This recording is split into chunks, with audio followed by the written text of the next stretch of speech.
You're listening to 101.1 FM WOPP-IP WDRV-IP WALE-IP Providence. I'm your co-host, Dhruv And I'm your co-host, Alejandro Jackson. And this is the Out of Pocket Podcast, where we pull conversation topics out of our pocket. And occasionally, go out of pocket.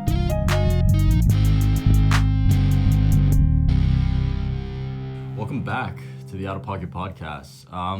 You're going to be tired of this. On today's episode, we're doing the Comic Culture Catch-Up Volume, is it 5? I think it's 5. It's 5. I think it is 5. I think it is 5. It's 5. We're going to be talking about Guardians of the Galaxy Volume 3. So, among other stuff. Minor spoilers, but, you know, we also do respect the fact that the movie only came out a couple of days ago, so we'll keep it relatively spoiler-free. Yeah. So yeah, with that being said, let's just get right into it. So as of today, May 7th, 2023, the Guardians of the Galaxy Volume 3 has been out for 2 days. Well, I guess 3 days. 3 days, yeah. if you want to count early release. Generally, positive. I think if we're following our tier system of ranking for Marvel movies as we have in the past, I don't know if you ever. There's that one night in Smitty B way back when first semester where we made a full tier list of every Marvel project. I don't know if we ever publicized that or documented it in any way, but it's here. We've retained that mentally. I did not retain that. What you mean, bro? But for me, at least, I think Guardians Volume 3 is a solid A tier Marvel movie. And Ale, your take is? It's like, as of right now, it's B+. Mm-hmm. It's like not. It's bordering on A tier. I'm willing to say A-. I think like settle for that B+, A- range. Sure. Yes. But I think generally, like, beyond the studio, it has been well received. You know, something you've mentioned, James Gunn's final rodeo. With Marvel. Yep. Ever.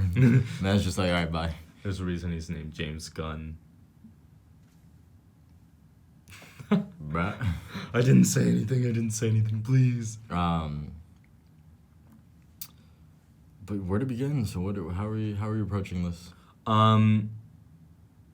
It's a good question. Okay, right off the bat, here's something actually we didn't speak about. That's something that I will say now. The CGI is good. Like, yeah, it's actually, that's like, true. Like, that is true. It's quality. It looks good, yeah. I don't want to hear anybody complaining, talking about Marvel. They don't goof the CGI again. Yeah. Like, bro, relax, bro. Rocket looking, them whiskers were like 4K, bro. Yeah. Like, so. And they had the funniest roast in the entire movie. Fucking RoboCop, RoboCop looking ass Skeletor wannabe. Like, I was dying, bro. It was funny. It was funny. He called him a purple nurple right after that. I'm like, damn, back to back. But yeah, it looks good as a movie. Which is, and like beyond just CGI, like good, like sort of, just like captivating camera work, good angles, like nice color palette. Like, honestly, things we know James Gunn to do. Yes. Like, yeah, like. We know we have faith in Gunn to make a good movie, and he delivered. Like, it looks good and it is a fun watch. But beyond that, we can get into the more nitty gritty. But right off the bat, I think it's pretty obvious from a lot of the trailers that and sort of promotional material that Rocket is kind of the emotional heart of this movie. And like it, like, I don't know, I was very moved by the Rocket storyline for some reason. I don't know why. I think it might truly be that I feel more sympathy towards animals than humans. Bro. Dog, you just see a cute ass raccoon and you're like, I don't know, bro, because, well, I mean, I don't know, just I don't be messing with animals like that. It's just like it's a carryover from the nature if episode. if I see oh yeah sure yeah if I see a raccoon in the wild, like, yeah, don't get near me, bro. I'll punt the motherfucker, bro. I'm go. Raccoons are like truly they're truly the ops of the animal kingdom if you think about it. They're already rolling around with like masks and gloves, bro. It's like they're itching to be villainous. But I digress. But it's like you see like a character's mother die and you're like, damn, that's sad. But if they're an animal, you're like think about Bambi, bro, Bambi, like 100%. Bambi, yeah. Okay, I get what you're saying. I don't know. I think maybe it's just a level of like. I get where you're coming from. I think maybe it has to do with this idea that even if it's not a conscientious thought, is that us as humans kind of. Mm-hmm. We just find animals cute. It's not even that. Yeah. I feel like the issue with Bambi, for example, right? I mean, I guess obviously in this little Disney animated film, Bambi is a little more like, I guess, more of a being of a higher level thinking than like just animals out in the wild. But I feel like there's something about a human who's like who we have all these like sort of guidelines about morality. Just murking Bambi's mom. If I don't know, I haven't seen it in a while. Is that how it went? It was a hunter. It was like a hunter. Yeah. Like there's something about like the poor little helpless Bambi or like Anyway. And that I think that was a theme that the movie very much like, without getting too much into it, like certainly touched on points of like animal cruelty and animal experimentation. Because that's kind of Rocket's origin story. Mm-hmm. And I feel like that's why, to an extent, it's easier to feel bad about. Mm-hmm. Especially because, I mean, I guess like slight. I mean, I don't really know if this is a spoiler, but basically like they show Rocket as like a baby, bro, and there's like something about like. Yeah, just baby animals just being like experimented on. Yeah, it's messed up. So, it really what's that? On some AP Lang, shout out to the AP bracket bros. On some ethos, logos, pathos. Like the rhetorical triangle. Yeah, they really. James Gunn really said, "Hey yo, let me whip out the rubric for AP Lang, bro." I mean, I don't think did James Gunn write it or.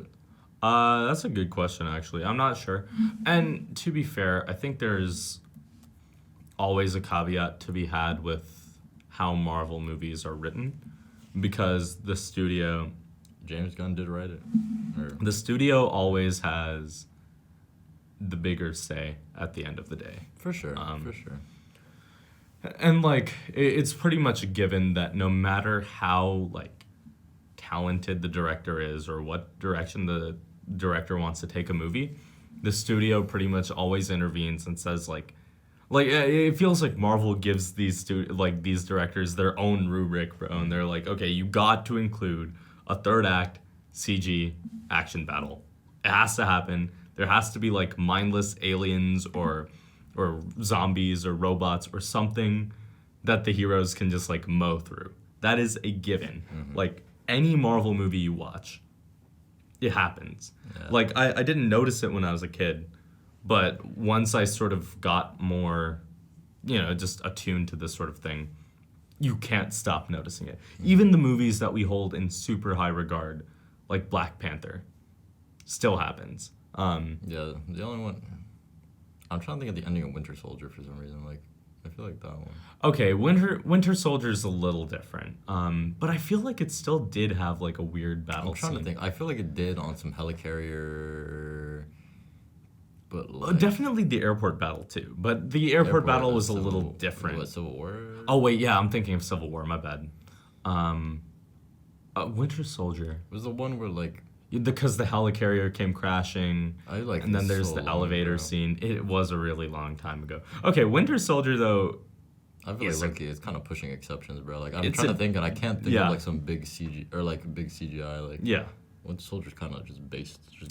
Even though hot take, I don't like Winter Soldier that like I don't like it as much as people like everybody else does. That's true, but it's a damn good movie. It's good. It's good for sure. The elevator scene is always going to be like top 10 goated, like, Watch Mojo Marvel action scenes. Watch Mojo.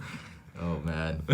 We should make a Watch Mojo. Like, just, I mean, I guess that is, like, our bracket balls or a tier list. Yeah, pretty much, but... One day. Eventually, we'll do, like, bracket brawls or, like, tier lists, like, top 10 Watch Mojo videos. Like, just some, like, real fourth wall breaking, like... Yeah, no, but... Yeah, like, once you notice that, it's always going to happen. So it's kind of a given that... I mean, when done well, they can be cool. But most of the time, it's everything around it that makes it a good movie. And it, in some ways, it's starting to feel like an obstacle movies have to clear to actually be a good movie. What do you mean? It very much feels like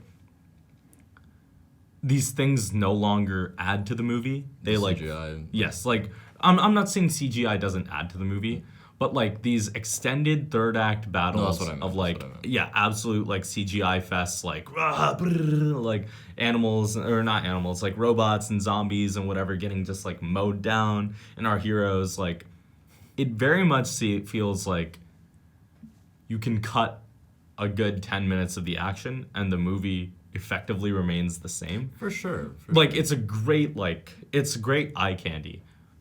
I'm not complaining because it looks cool. It's definitely like a financial move. Like you paint the scene where the heroes just get to like be absolute like badasses. Just like just tanks like, and then you'd be selling the big Funko Pop like 3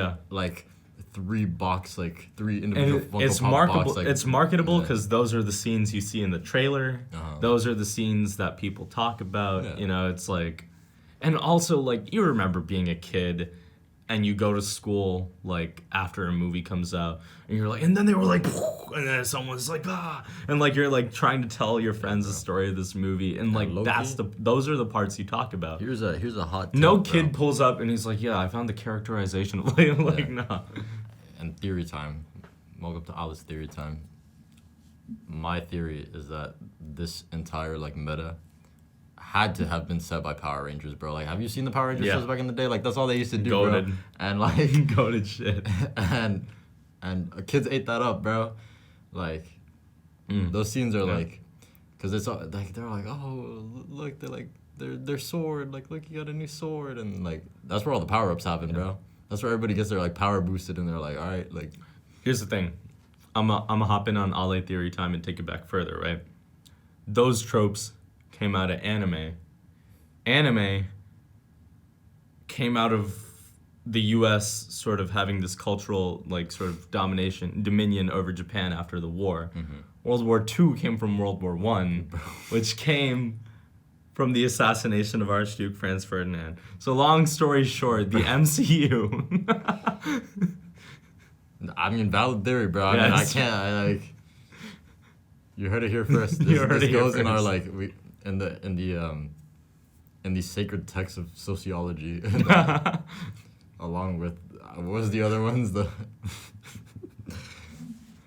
well, like what? There was this sounds out of context. This sounds so bad. There was the like black person like the validity like the and we had another one. Wait, out of context, that sounds really bad, guys. Pause. I know. Don't worry about it. Don't worry about it. We're good people, we promise. It's just, yeah. Yeah, no, there definitely was one more, like... It was on the podcast. It was, like, in an episode. I don't remember what it was. Don't worry about it. Whatever. Long story short, just focus on this theory. This is the only one that matters. Everything linked to anime can be traced back to the assassination of Archduke Franz Ferdinand. Also, I watched a video on that the other day, and these guys who, like, orchestrated this assassination were, like, fumbling so hard. Oh, yeah, no, it's hilarious. Then, like, he fully missed... He just got lucky. He got to a sandwich shop, and this dude was rolling by, and he was like... Yeah, so, like, they just fumbled. They fumbled, like, devastatingly. Missed a grenade on the train, like all sorts of shit. Ferdinand fumbled even harder, bro. Like, I don't know how you... But whatever, bro. The CIA did it. Bro. Here's something I do want to say. Kind of adding on to your point earlier. I think the MCU is... Off of the top of my head, I mean, the MCU I think goes without saying, it's kind of, there's like been nothing like it before. Yeah, no, absolutely. And I think that I think for sure there's always going to be a level of like studios having influence over like the things that happen in a movie, for like, marketability and whatever. Yeah. But I also think there's a level of added complexity when the film you're making also is a chapter will in a story. Like the film that a completely different director and set of writers is gonna make. And so like, I don't know, that just happens to be like an interesting added level of complexity because like, like it definitely influences like what, like you said, what you have to add in the movie, how the film's gonna go. And I believe we talked about this on one of the previous comic culture catch-ups about Multiverse of Madness, but Multiverse of Madness did sort of shatter the illusion that Kevin Feige is this like light Yagami, like plan 20 steps in advance, like it's just impossible. Like they definitely do have a lot of planning, like, but it gets to the point, especially when you have unforeseeable circumstances like a global pandemic. Yeah, which it started to reveal some of the cracks in the MCU's foundation when they were struggling to figure out, like, I don't know. I had this take that I think I told you a couple of days ago, maybe a week ago. I'm genuinely convinced that if Marvel kept its original slated programming, like instead of shuffling about Phase 4, just kept it and just pushed it back, and just didn't like sort of, bump up the timeline and just struggle to push things out during the pandemic, I'm convinced that we would be having a very different conversation about the MCU, because the sort of overwhelmingly public view of the MCU right now is that it's starting to get too big and is starting to fail. I'm convinced that, like, I understand pragmatically and financially this was never an option. Like, Marvel had to push things out during the pandemic to, like, just, I don't know, stay solvent or whatever. I don't care about finances like that. But I feel like if they did keep that original as planned scheduling, not shuffle things about, it sets off a whole chain reaction of, like, Black Widow wouldn't have been as terrible. It was bad, but, like, it wouldn't have been as bad. WandaVision wouldn't have felt rushed. Like, the rollout of the multiverse as a concept would have come more, like, just more coherently. Naturally. Because it felt like every show or movie for, like, the span of a year covered multiverse stuff in, like, a different way. Yeah. And finally, Multiverse of Madness wouldn't have ended. Was it the end of Phase 4? What was the end of Phase 4? I do not remember anymore. Wow.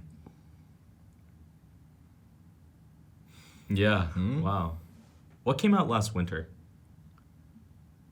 Black Panther. Yes. Oh, Black Panther was the end of Phase 4. Yeah. Right.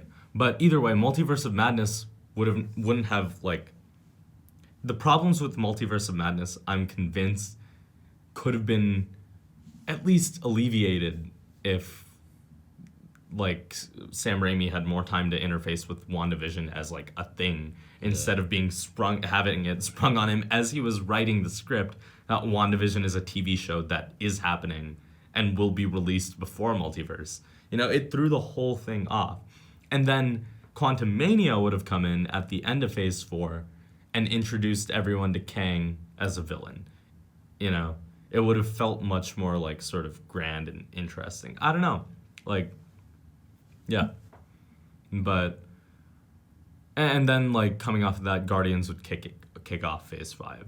But I digress. With all that being said, the writing in this movie is good. Yeah. That is...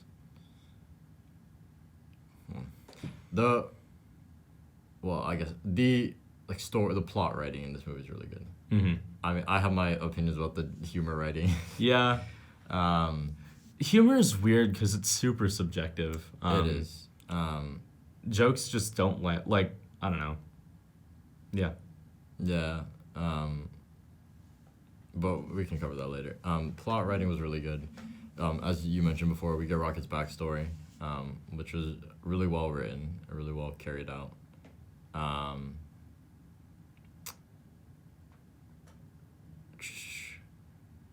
The villain fell flat. We have the villain was I don't know if this is much of a spoiler, but the villain was the High Evolutionary from Marvel Comics.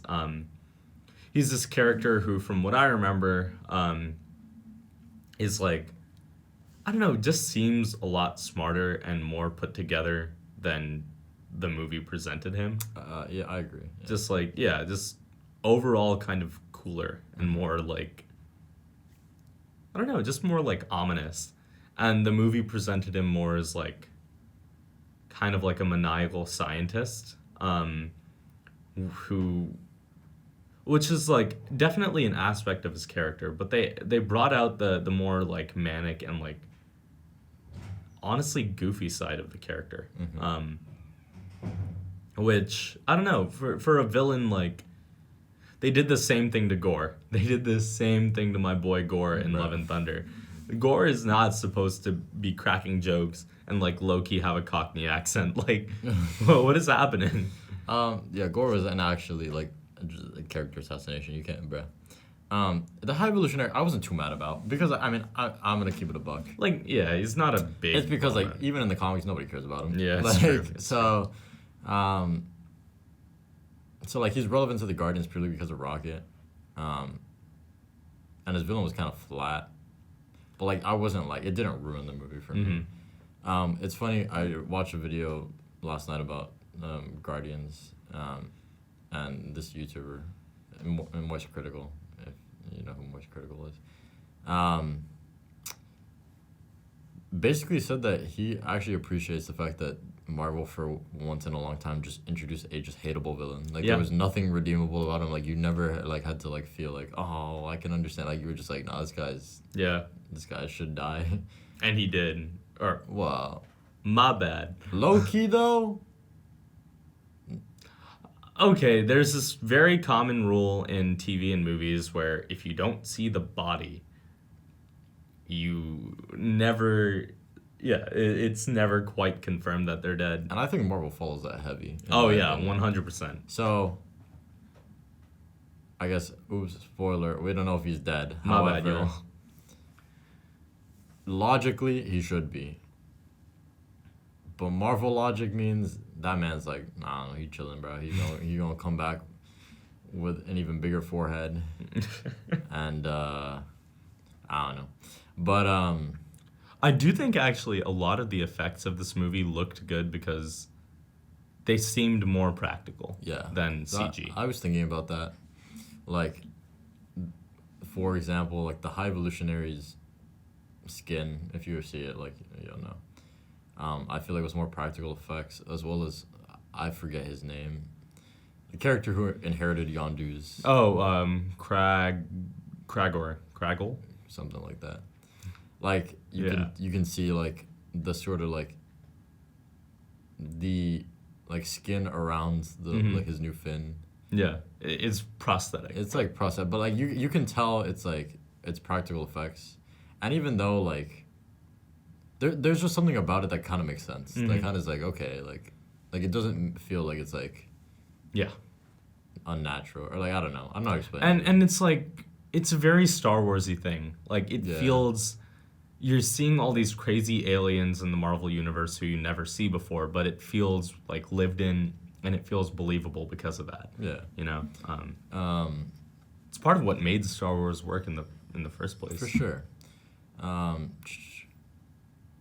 So yeah, and like everybody else is like, and the CGI that is in the movie I think is good. Like Rocket looked great. Nebula looks sick as usual. Yeah. There was even some random like red alien that looked like the monster from Goo Lagoon, and like that man even was like, he looked solid. Low-key like, War Pig kind of looked Sick. Which one was it was one of the Hellspawn creatures who walked into the ship. Kind of looked badass, I'm not gonna lie. So, like, the movie is enjoyable. Like, visually, it's great.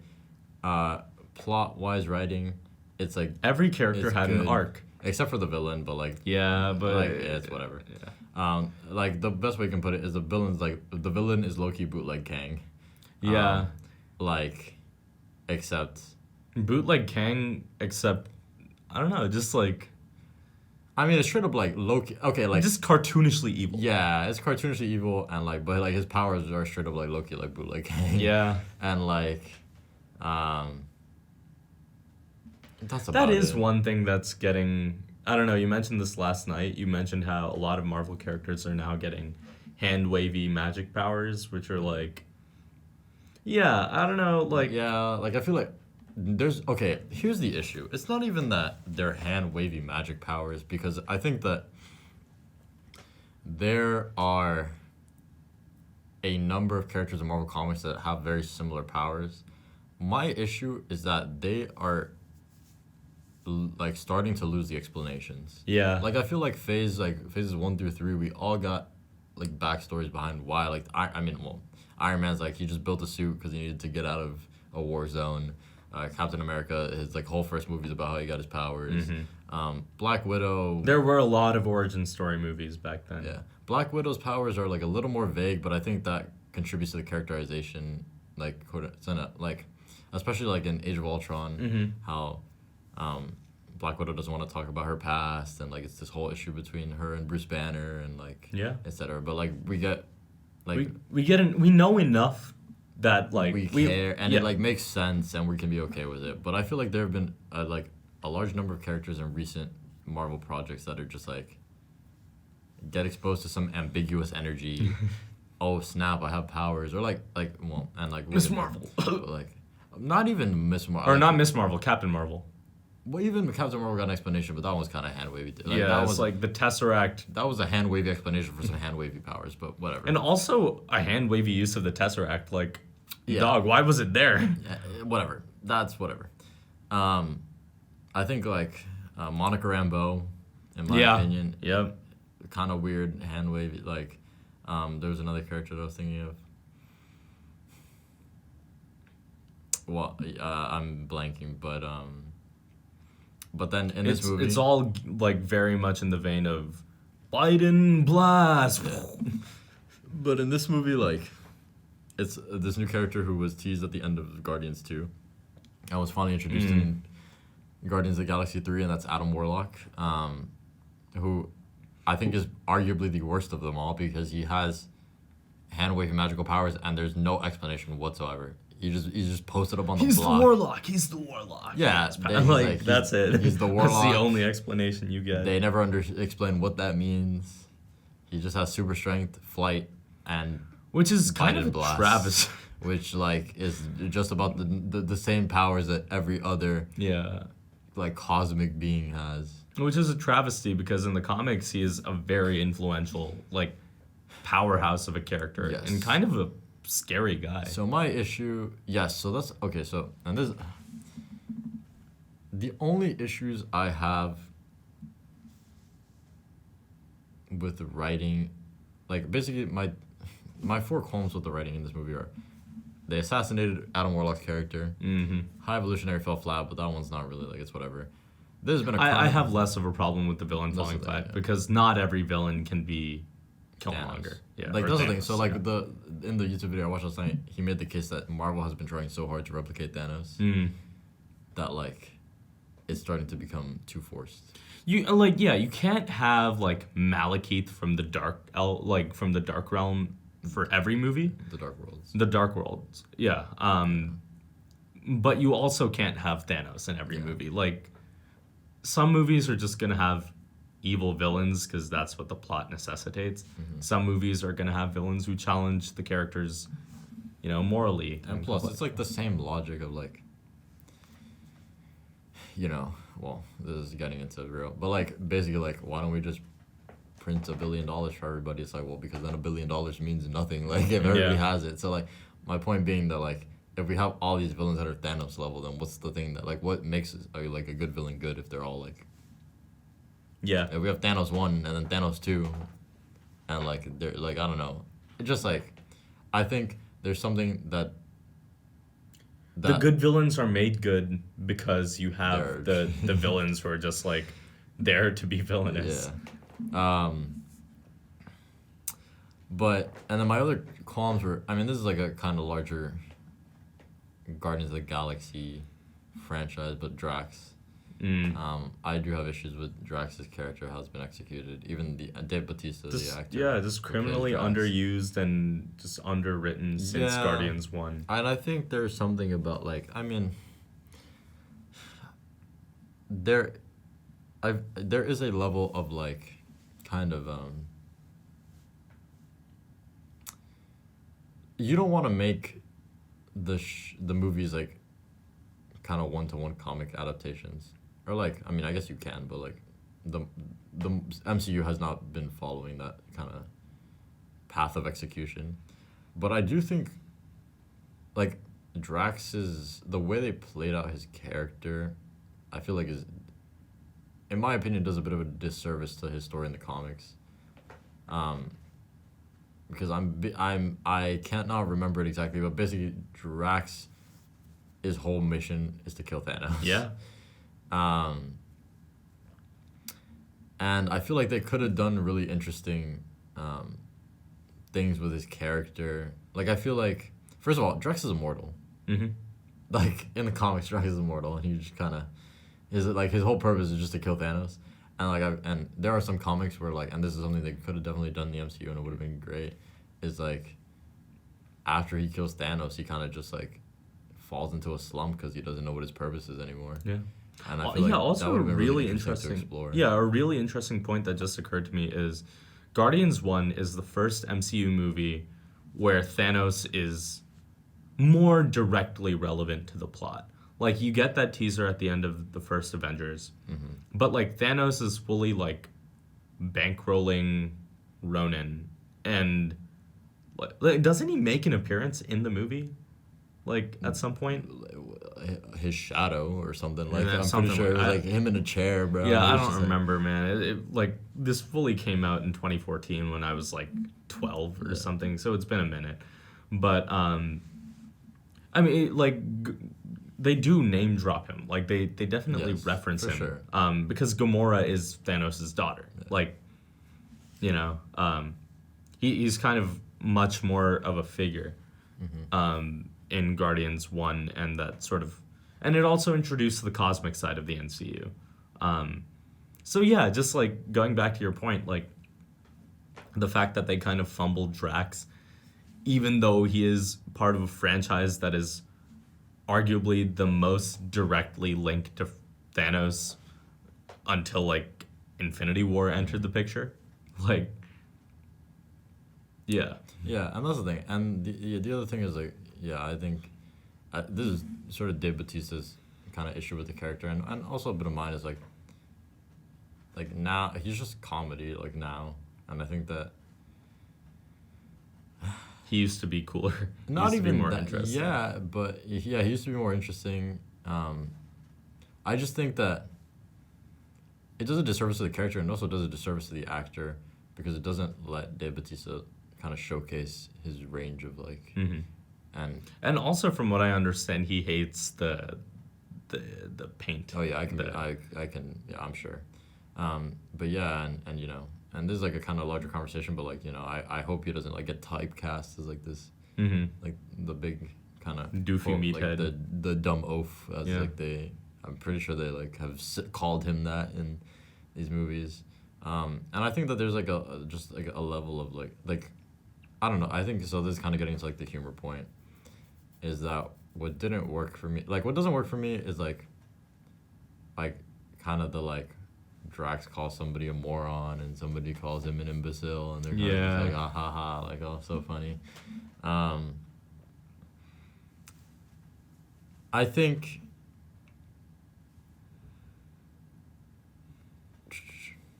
I think I can make this an A- film. I think looking back, I'm distinguishing some of the more humorous scenes. My only thing is I feel like there weren't enough, like I can't off the top of my head recall any like jokes that I was like, damn, that was good. Except like the Skeletor one. Yeah, that one had me crying. Everything else was kind of like, it seems like a blur, and it kind of blended in with the humor that I didn't like, and I feel like... Which I think is arguably better than remembering jokes for being terrible. It is, yes, you know? It is. Like, when I think back to Thor, Love and Thunder, I still, like, the first thing that comes to my mind is that awful joke with the Bluetooth speaker that went on way longer than it needed to. I'm like... This is just cringe. It's not funny. It's cringe. Yeah. I think having jokes that blend with the tone of the movie, even though they may be less memorable, still definitely worth it. And actually, on that point, I remember as a kid, like, remembering all these lines, like referencing, like, the jokes that Tony Stark would make in Avengers, like, making those, like, witty one-liners. I haven't had that experience with a Marvel movie in a very long time. And that's what I'm missing. And that's why I feel like I keep walking away from these disappointed, because maybe this is more so characteristic of me, but I think growing up just with family and friends, the things that always made those experiences so like comical and just but also just kind of mentally like satiating was like the fact that there was like thought behind like the jokes and like roasts that like and I think that Marvel was extremely like strong with that kind of style of humor. Like, I mean, Tony Stark is like synonymous with kind of like from the beginning of his character to the ends. Yeah, even in up through Endgame, Tony still had like the best jokes. Like And I think like and a large part of that is Robert Downey Jr. No doubt. For sure. But I feel like even characters like Black Widow. Like Black Widow. Yeah. I was gonna say Banner. Like. Yeah, the Hulk is an interesting case. Because he's kind of been around from near the beginning, and he's still around, and watching how his character has changed from... Yeah. No, I get your point. I see it. I mean, yeah, like, so, you know, like, I don't know, just, like, watching, like, Samuel L. Jackson and Robert Downey Jr. interact, like, or, like, having him, like, watch over, like, him and Chris Evans, like, Captain America just, like, go back and forth. I don't know, there's something very, like very witty to those interactions. A very like kind of there was like complexity to it, and I think that the humor has lost that complexity. Where they're like, I don't know. I think like the scene, the kind of what you're. I mean, obviously, I don't think it's on the same. I don't think it's on the same level. But like your kind of grenade. Or what? Was it a grenade?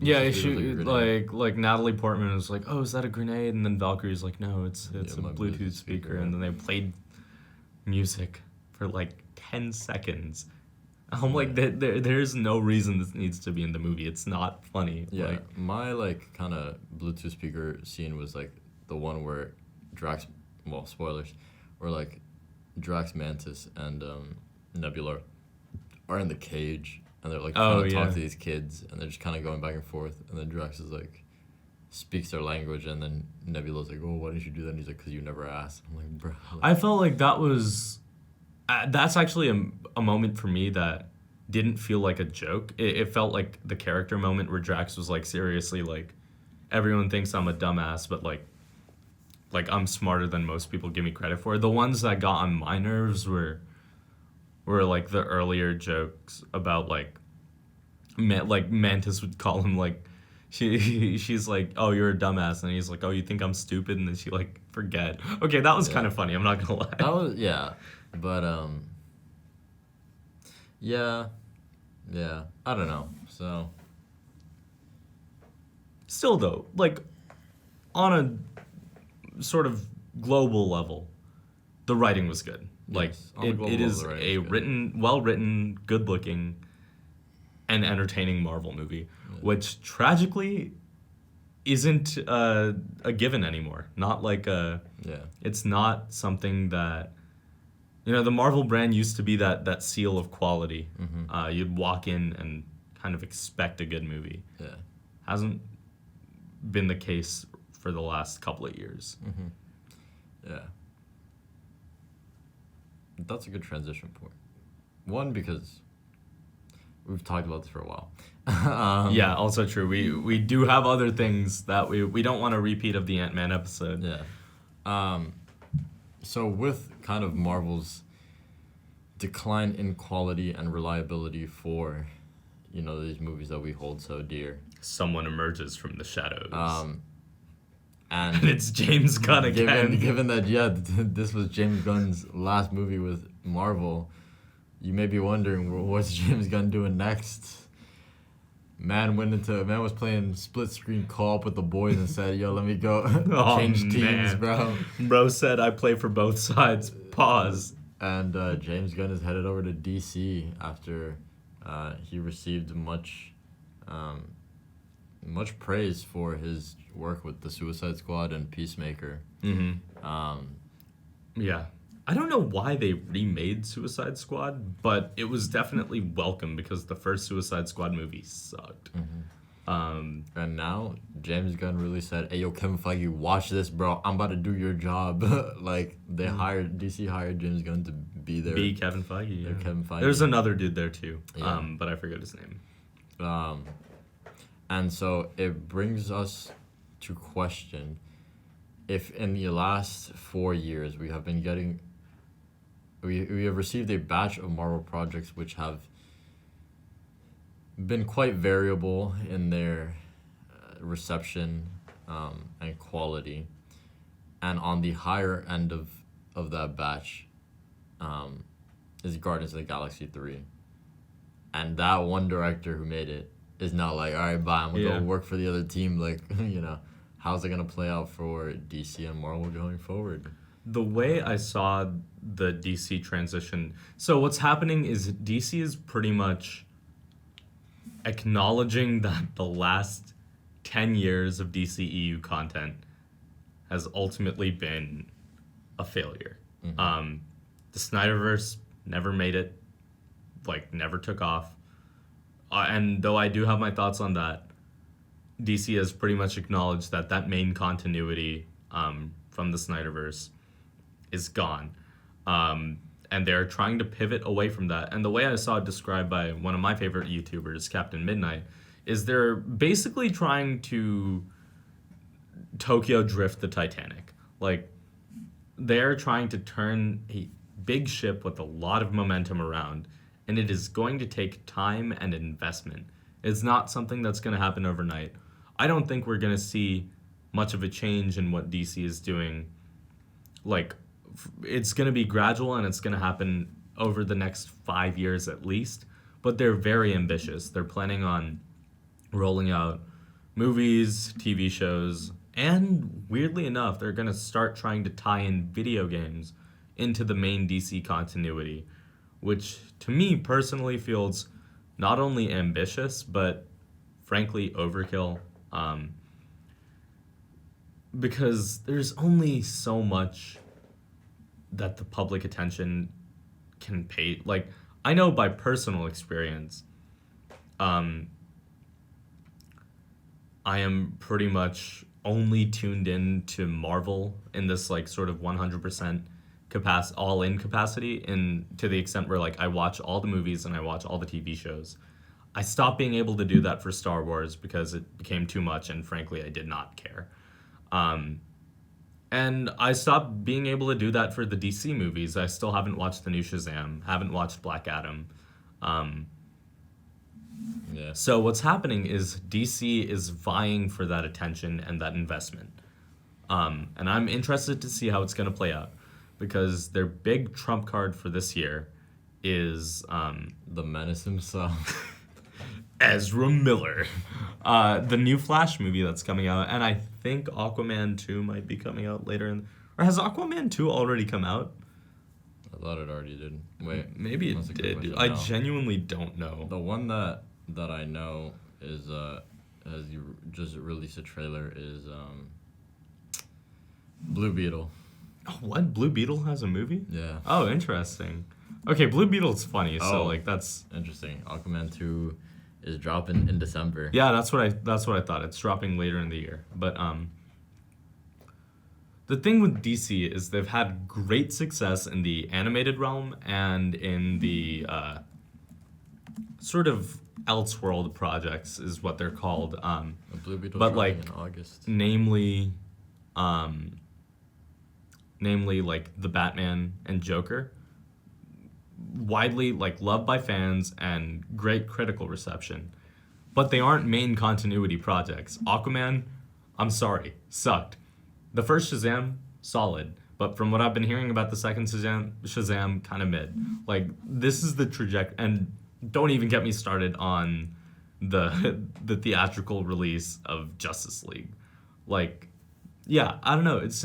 It's really tragic to see good IP being fumbled, but Warner Brothers, DC, has acknowledged this, is course correcting, and weirdly they're betting all their. It seems like they're betting all their chips for this year on a movie that would otherwise be a PR nightmare, because the star of the Flash movie is Ezra Miller, who has had a very controversial public persona the last couple of years, to say the least. But they're banking on the fact that you're getting like Michael Keaton's Batman, like Supergirl in the DC. They're doing Flashpoint, which is one of the sort of best known DC comic lines, because it's been covered like by a bunch of people at this point. It's been like sort of covered in the animated DC Flashpoint movie and by the CW show. I will say though, I'm interested to see how this is gonna go, because once again, Flashpoint is something that's been done a bunch of times at this point. And I think from what I remember, Flashpoint was also used in the comics to set up the New 52, right? Or was that something different? Either way, Flashpoint is used as, I don't remember, generally a way to mix things up. DC has this tendency to mix things up a lot. They're like, I'll do it again. In some ways that can kind of be frustrating sometimes, but I digress. Yeah, I don't know. Like, they're weirdly betting a lot on this Flash movie. I think it's doing too much. I'm not gonna lie. Yeah, I agree. I saw the trailer and I was like, what's going on here? There was like 2 or 3 different occasions in the trailer where it looked like they were giving Ezra Miller the electric chair treatment, and I'm like, bruh, was this like live footage for your crimes, or was this like what's going on here? And you know, I'm not the biggest like DC fan. I'm not as big as Marvel, so I cannot tell you where these like what storylines these scenes may like kind of come from. It just looks confusing. It just looked like there was a lot going on. But and to be honest, as you kind of mentioned, like Flashpoint was used for like a reset, or in some kind of form or fashion, and it seems like that's kind of the logical thing to do with this movie. Mm-hmm. But then they're releasing like Aquaman 2 and Blue Beetle like after. What's the deal with? Because also James Gunn is planning on having Jason Momoa move from Aquaman to Lobo. Yeah. I don't know how they're gonna manage that. Like, so it does not seem like there's a visible, coherent plan.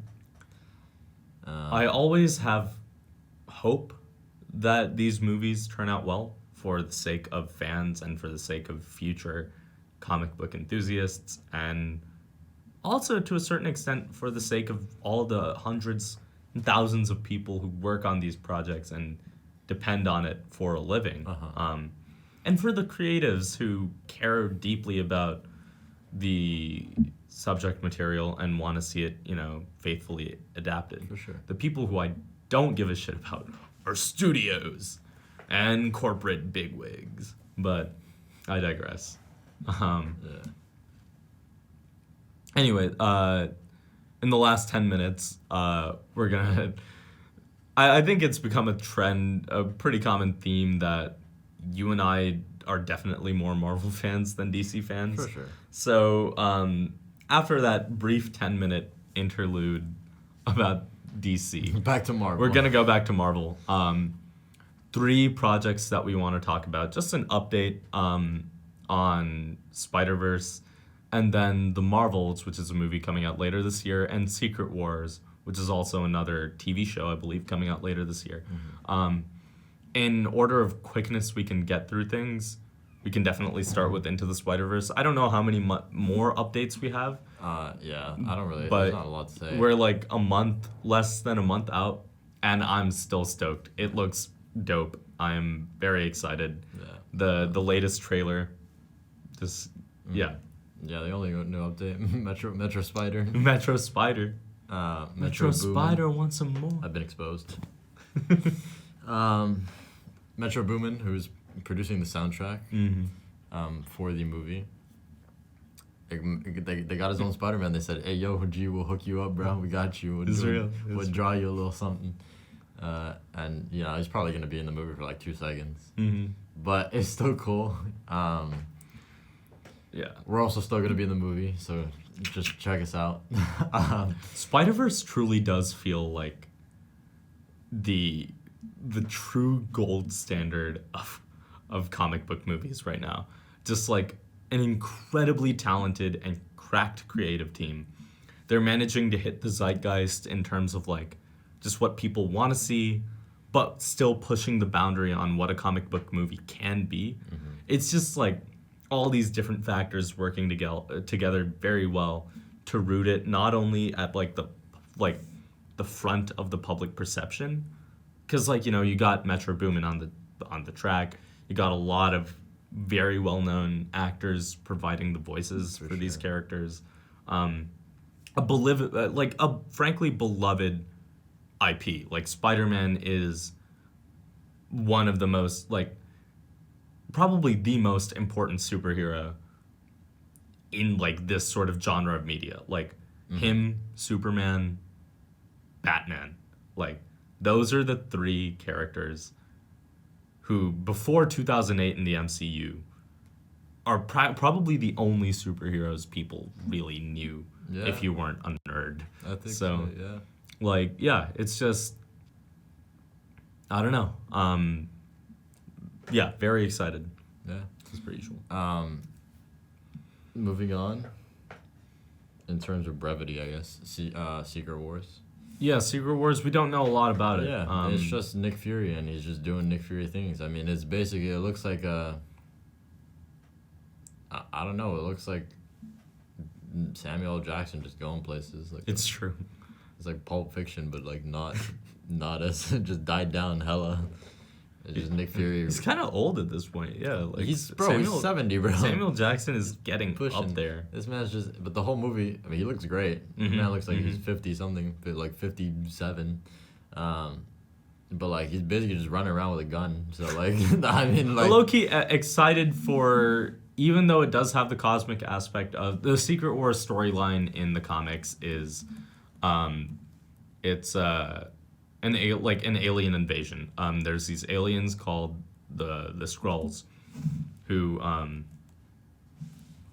they have shape-shifting powers. Secret Invasion. Secret Invasion. Yes. Oh, LOL. What were we saying? Secret Wars? Yes. Okay, yeah, that's a very different thing. Yes. Okay, I remember Secret Invasion.